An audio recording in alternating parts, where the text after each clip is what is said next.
पंजाब में बीजेपी को बड़ा झटका लगा है। बीजेपी की सबसे पुरानी सहयोगी शिरोमणि अकाली दल एनडीए से अलग हो गई है। शिरोमणि अकाली दल कृषि बिल से नाराज थी। इसी नाराजगी के चलते हरसिमरत कौर ने मंत्री पद से इस्तीफा भी दे दिया था और अब अकाली दल ने एनडीए का साथ ही छोड़ दिया है।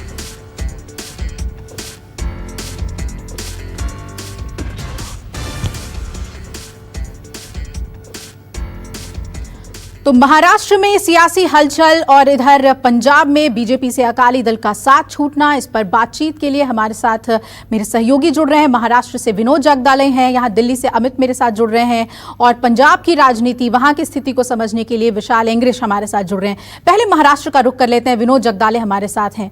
विनोद, ये जो गुपचुप मुलाकात हुई है, मायने इसके कई हैं। हालांकि संजय राउत और बीजेपी दोनों ही इस बात से मना कर रहे हैं कि कोई राजनीतिक मायने ना निकाले जाएं, ये सिर्फ एक इंटरव्यू के लिए मुलाकात थी, सामना के लिए। लेकिन क्या वहां से अंदर से खबरें छनकर आ रही हैं? इस मुलाकात के क्या मायने निकाले हम?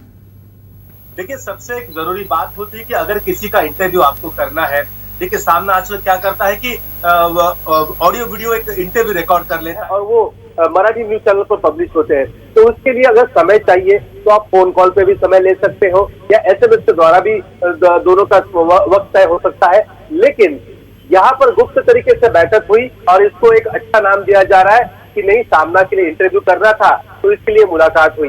मुलाकात कितने घंटे हुई? 1.5 से 2 घंटे। अब ये मुलाकात ऐसे वक्त पे हुई है, महाराष्ट्र में 3 पार्टियों की सरकार है।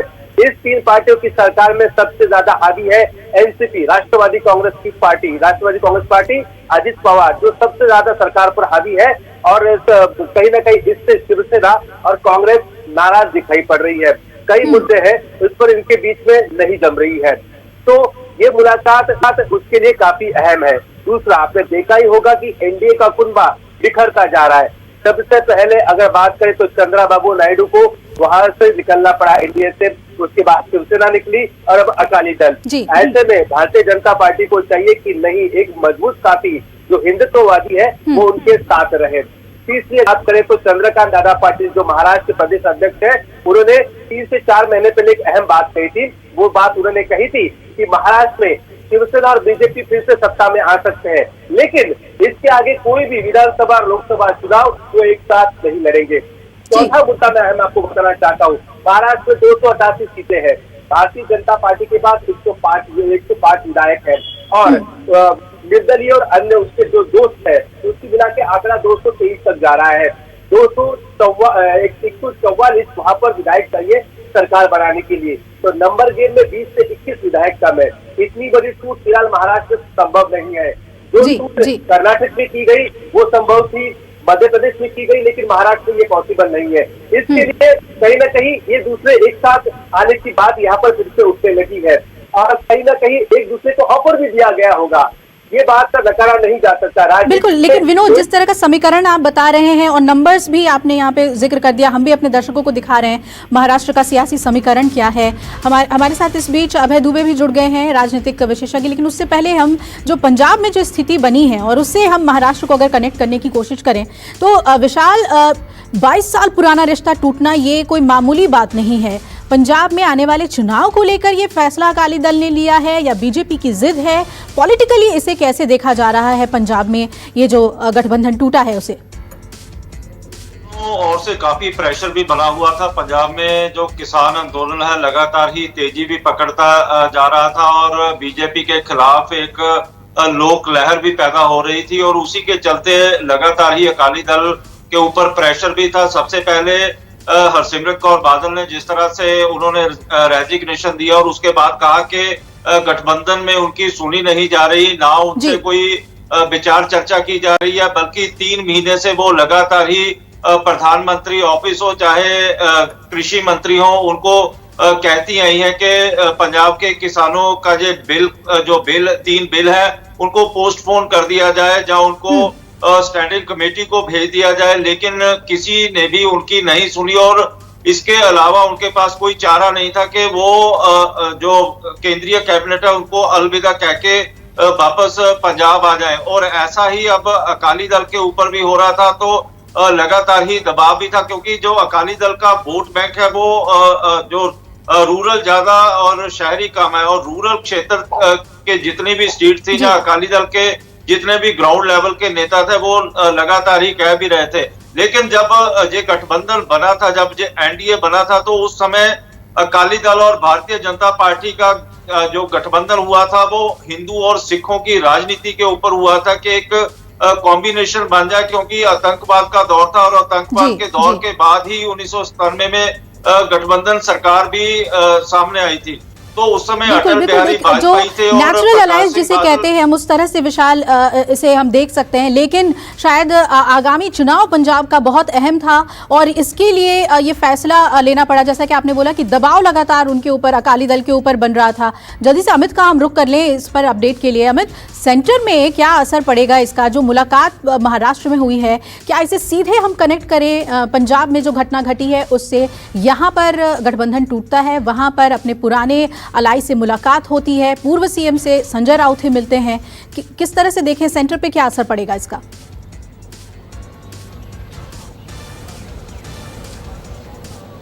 देखिए, सबसे पहली बात की जो पंजाब की राजनीति है उसको अलग देखना पड़ेगा और महाराष्ट्र की राजनीति अलग देखनी पड़ेगी। दोनों का आपस में कोई रिश्ता नहीं है। जहां तक पंजाब की बात है, शुरुआत पंजाब से करूंगा क्योंकि कल ही रात को एनडीए से बाहर निकले हैं। अकाली दल और बीजेपी का रिश्ता कोई आज का नहीं है।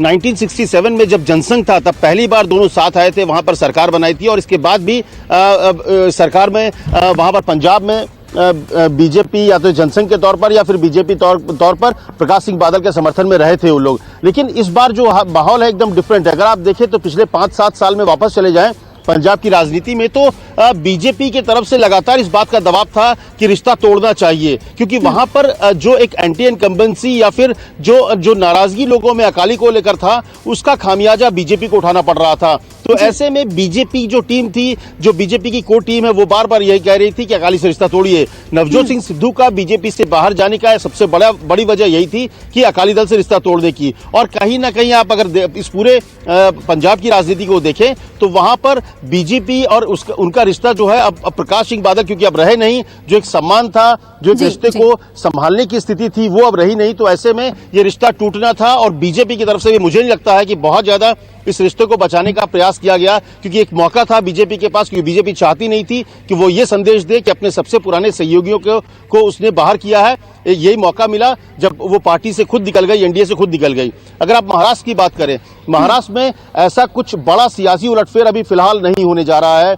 अभी जो मुलाकात हुई है आप उसके सियासी मायने बहुत से निकाल सकते हैं, लेकिन वहां पर सरकार स्टेबल है और वहां पर कोई ऐसी परिस्थिति पैदा नहीं हुई है फिलहाल जिसमें यह दिखे कि एनसीपी कांग्रेस से बहुत नाराजगी है। दूसरी तरफ आप देखें तो वहां पर महाराष्ट्र की राजनीति में बीजेपी और एनसीपी की नजदीकियां पिछले कुछ दिनों में कई बार देखी गई कि जब अप्रोक्सीमेटली दोनों की जो नजदीकियां वो काफी खुलकर सामने आई। तो ऐसे में जो संजय राउत है, और अगर आप देखें तो लेकिन बहुत अहम बात आपने पंजाब को लेकर अमित बताई कि बीजेपी को भी ये फीडबैक था कि अकाली दल को लेकर, जो एंटी अकाली दल को लेकर अलग होने की बात, यानी कि म्यूचुअली ये फैसला हुआ है कहीं ना कहीं, तभी इतना पुराना गठबंधन जो है वो टूटा है। अभय दुबे हमारे साथ बने हुए हैं। अभय जी, आप बात सुन रहे होंगे, हमारे सभी सहयोगी जुड़े हुए थे।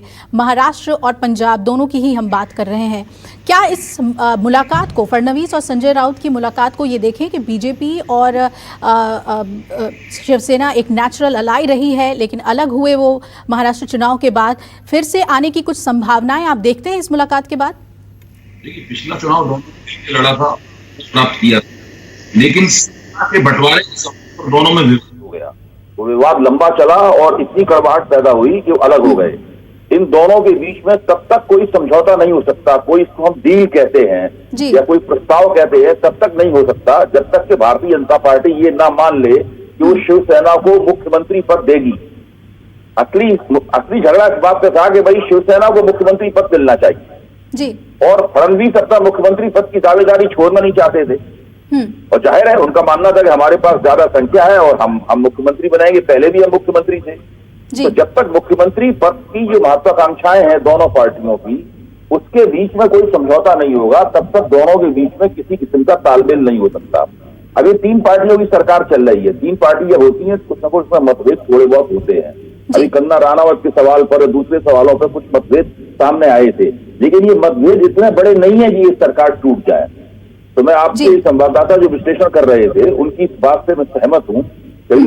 अभी महाराष्ट्र में सरकार ठीक ठाक चल रही है और मुझे कुछ नहीं प्रेशर है सर, अगर सुशांत सिंह राजपूत केस को ही हम देखें, जिस तरह से वहां मुंबई पुलिस महाराष्ट्र सरकार घिरी है, क्या उसको लेकर एक प्रेशर है? इस मुलाकात में कुछ चीजों को कोशिश किया जाएगा सुलझाने के लिए, उस नजर से भी देखें, सिर्फ इंटरव्यू ही नहीं सामना के लिए। कंगना राणावत के सवालों का कैसा जवाब दिया जाना चाहिए, उसमें शिवसैनिकों की और शिवसेना की क्या भूमिका रही, इन तमाम सवालों को लेकर मतभेद है। इस पर शरद पवार ने भी टिप्पणी की है, कांग्रेस के नेताओं ने भी टिप्पणी की है और शिवसेना वालों ने उसका जवाब भी दिया है। सार्वजनिक विवाद भी हुआ है लोगों के बीच जी, लेकिन ये विवाद इतना संगीन नहीं है कि उनकी सरकार की स्थिरता के ऊपर असर पड़े। तो इस लिहाज से मैं ये मानता हूं कि महाराष्ट्र में अभी राजनीतिक स्थिरता है। एनसीपी को लेकर कुछ टिप्पणी कीजिए सर। ये कहा जा रहा है कि एनसीपी जो है वो एक दबाव में रखे हुए है शिवसेना को, चाहे वो बहालियों को लेकर हो, पुलिस भर्ती को लेकर हो, तो एनसीपी का एक दबाव है महाराष्ट्र में शिवसेना के ऊपर। तो क्या वो कुछ पॉसिबिलिटीज अपने नेचुरल अलाई में ढूंढ सकती है? क्या कुछ वर्कआउट करने की कोशिश तो होगी? 2 घंटे की मुलाकात ऐसे ही तो नहीं हुई होगी। उंगली रख रही है, उनको सही जगह उंगली रख रही है। इस सरकार के ऊपर शरद पवार खास तौर से और राष्ट्रवादी कांग्रेस, उसका एक प्रभाव है सरकार के ऊपर जी। और उद्धव ठाकरे के बारे में कहा जाता है कि वो प्रशासनिक दृष्टि से कमजोर हैं, वो अनुभवहीन है। दूसरे, उद्धव ठाकरे की एक बहुत महत्वाकांक्षा थी मुख्यमंत्री बनने की, तो उस मुख्यमंत्री बनने की महत्वाकांक्षा को पूरा करने के लिए उन्होंने अपनी पार्टी और अपनी सरकार की जो स्वायत्तता होती है, मतलब है, उसको उन्होंने एक हद तक खोया भी है। लेकिन एक चीज आपने प्राप्त की है और दूसरी चीज आपके हाथ से थोड़ी बहुत निकली है। लेकिन मुझे लगता है कि शिवसेना ने सत्ता शीर्ष पद प्राप्त करने के लिए जो समझौता किया है, उस समझौते में उनकी मनचाही मुराद उनको मिल गई। उन्हें मुख्यमंत्री पद मिला हुआ है और उनके मुख्यमंत्री पद के ऊपर कोई चुनौती भी नहीं है। ऐसा नहीं है कि कांग्रेस और एनसीपी कोशिश कर रही है वो मुख्यमंत्री पद उसे छीन लिया जाए। तो जब तक वहां चुनौती नहीं दी जाएगी तब तक शिवसेना इन दोनों अपने सहयोगियों के साथ में बनी रहेगी। अभय जी, पंजाब पर भी आप पर आऊंगी, उससे पहले अपने सहयोगी विशाल से बात कर लेती हूँ। विशाल, अमित ने एक बहुत अहम बात की कि बीजेपी भी शायद बहुत ज्यादा इंटरेस्टेड नहीं थी कि इस अलाई को आगे ले जाया जाए।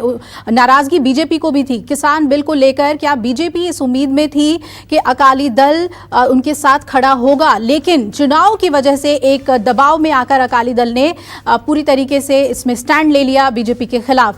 आप इसे कैसे देख रहे हैं? क्या ये म्यूचुअली हुआ है पंजाब में? किस तरह का संदेश जो है वहां पंजाब में मतदाताओं तक जाएगा, वहां की जनता में जाएगा?